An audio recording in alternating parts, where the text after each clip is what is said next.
Hey everyone, this is Michael and welcome to round number one. Today is Canada Day, so happy Canada Day to all the Canadians around the world. Hope you're having a relaxful day today. Now, moving on to today's show.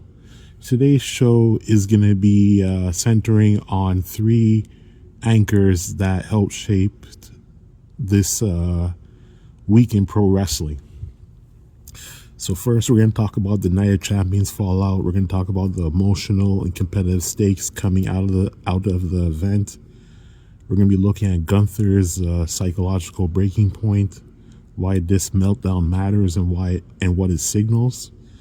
We're also going to be looking at Nick Aldis stepping out of the GM role, the ethical tension behind a leader crossing the line, and if time allows, I'll also touch on additional wrestling news, starting with something heavy that deserves respect and attention, which is the passing of Joe Doring. Now, 10 days ago, Mandy Bond, Joe Doring's sister-in-law, shared on his GoFundMe page that the TNA star had entered hospice care amid his third battle with brain cancer. At 9:13 a.m. on June 26, 2026, Joe Doring passed away peacefully, surrounded by his family. From a general wrestling fan's perspective, Doring is best known for his run in TNA from 2005 to 2022. Hardcore fans, especially those who follow Japanese wrestling, know him as a force in All Japan Pro Wrestling, where he won the Triple Crown twice. He also has deep ties to Canada. He trained at the Can-Am Wrestling School, connected to early TNA development in 2004. Something many people don't know is that Doring was once a WWE developmental talent back in the FCW era. His final match took place on August 21st, 2022 for Sami Callihan's promotion, Pro Wrestling Revolver. After his second surgery in 2022, Doring developed ataxia, which severely affected his mobility. In November 2025, his family revealed that he had been diagnosed with a third brain tumor. He entered hospice on June 23rd, 2026, and passed away 3 days later. His death was announced by Scott D'Amore, his coach, mentor, and founder of Can-Am.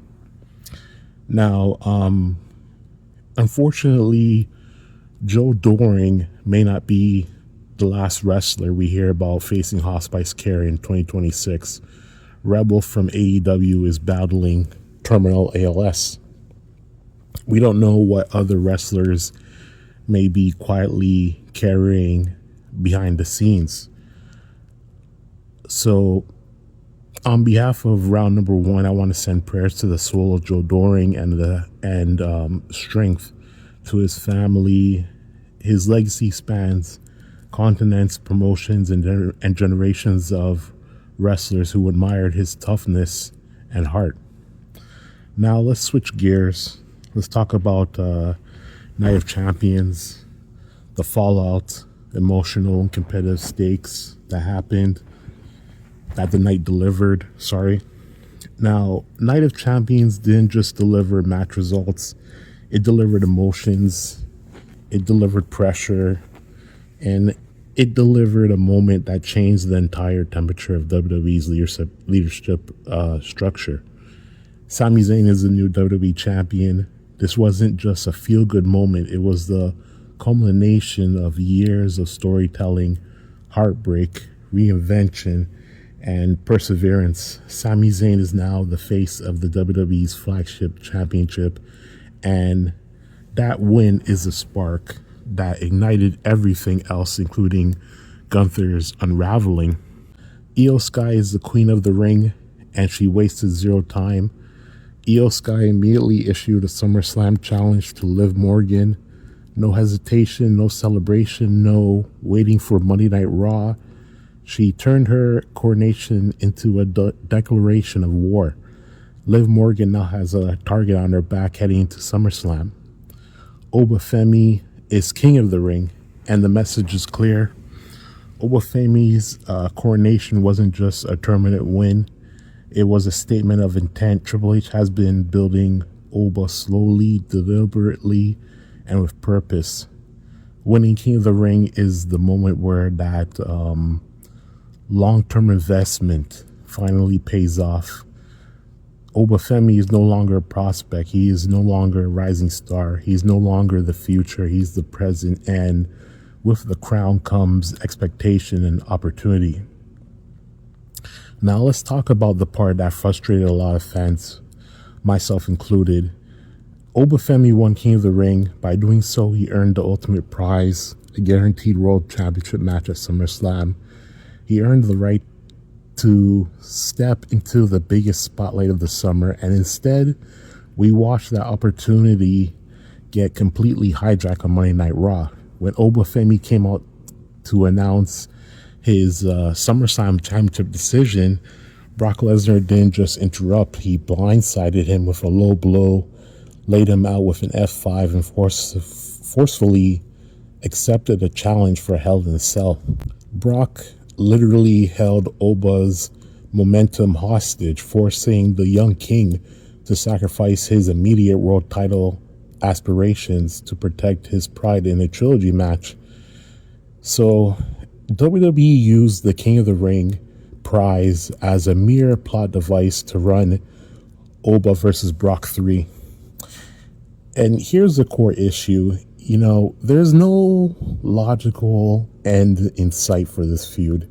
WrestleMania 42 should have been the one and done.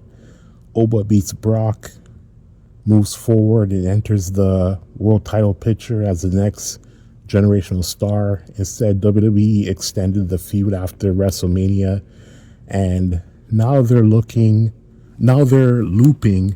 right back into it at SummerSlam at the explicit expense of Oba's championship opportunity.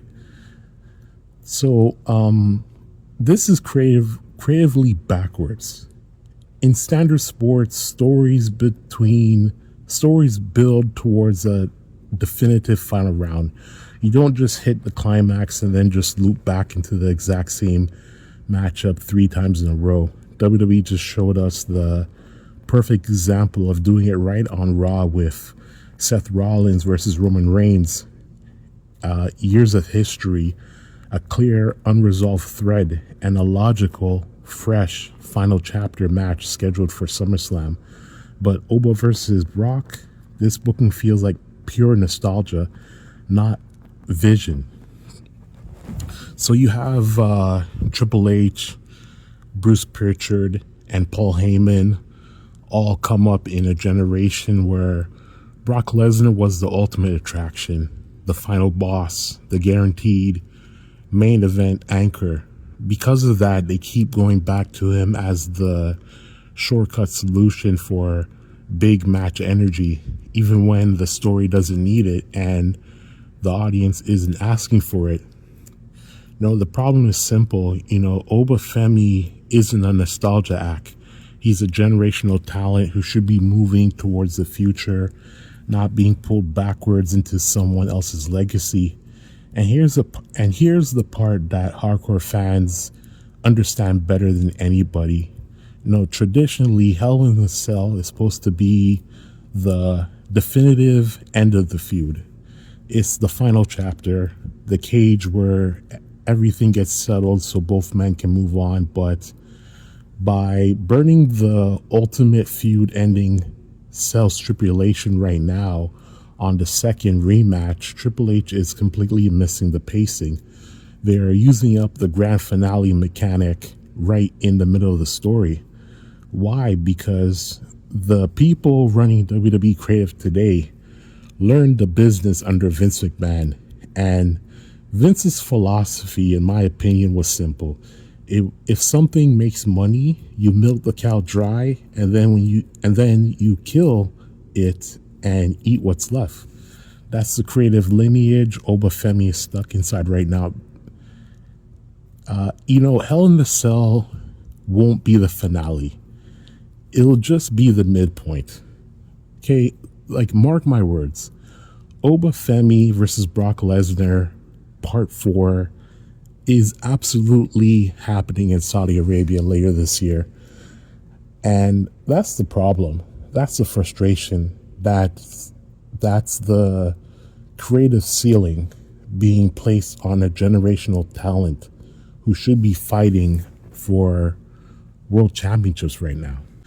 Now, let's move on to Gunther. Now, Gunther's meltdown wasn't random. It was the culmination of months of systematic frustration, losing at the Clash in Italy, losing the rematch with Sami Zayn as a special referee, losing again at Night of Champions, feeling entirely sabotaged by WWE leadership in front of the whole world. Gunther's identity is built on dominance, control, and absolute discipline. When those pillars crack, he doesn't just get angry, he becomes dangerous. So the meltdown matters because it marks the first time Gunther's rage has been directed towards authority, not just his opponents. And that shift is a spark WWE needed to push him into an entirely new narrative lane. Gunther is no longer fighting for a title, he's fighting for respect and revenge. Now, Nick Aldis has been the calmest, most professional authority figure WWE has had in years.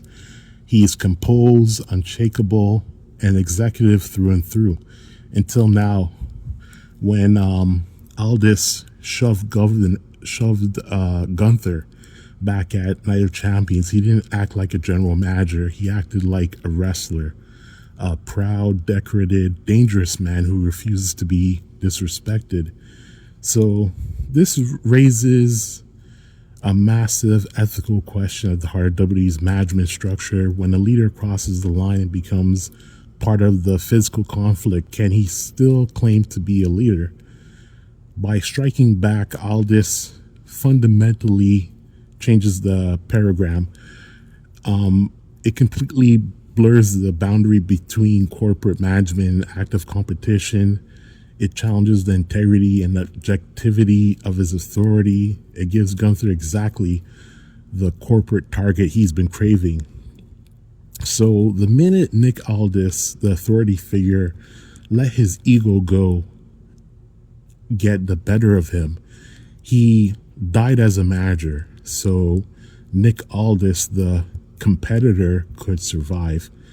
And this is no longer a backstage administrative argument. This is the beginning of a war that will take place in the ring.